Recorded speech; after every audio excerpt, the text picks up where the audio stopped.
Right now, we still owe people, as Simon says, we still owe people an exec decision. We haven't gotten there yet.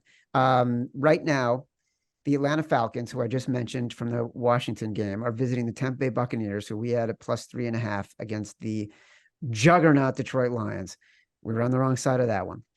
Mm-hmm. Bucks are -2.5. True story. I was putting the script together for today.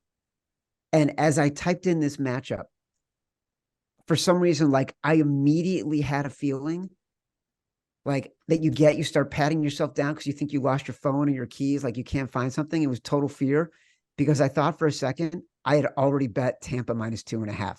Like in my head, I remember making a bet on somebody at -2.5.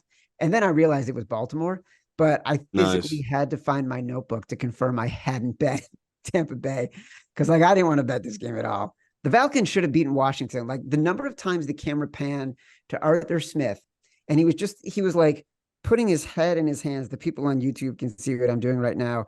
And like he was watching his kids do the same mistake over and over and was disgusted by it.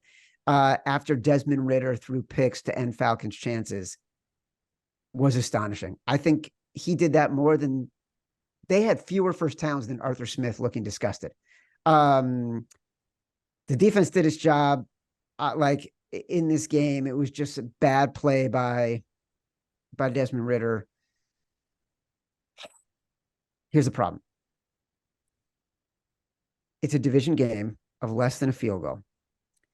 Overall, dogs in division games are 60 games above 500 the last decade.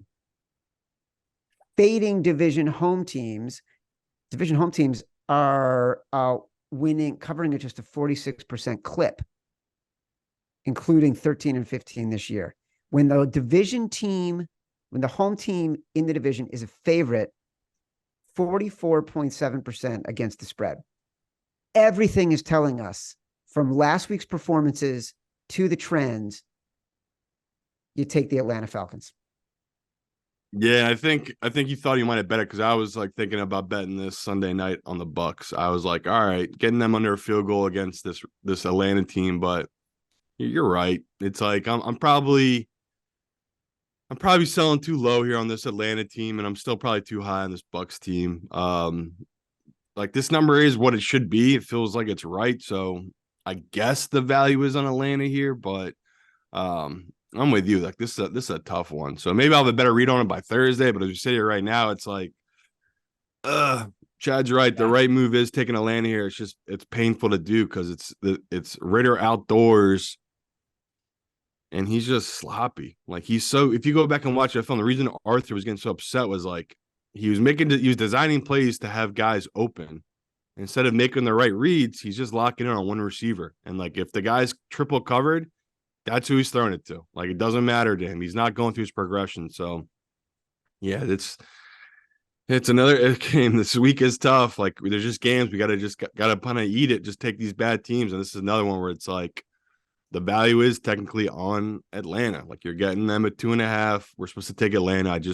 I don't have it in me yet to pull the trigger on it. I'm hoping it gets to 3 because again, that's another key number. But Atlanta is the spot. Chad's right. Like that's who we're probably going to be on here. It's I think it's going to get to 3. It's -2.5, -115. So yeah, the juice is towards the Bucks. It's gonna get to 3. So we'll hold on that.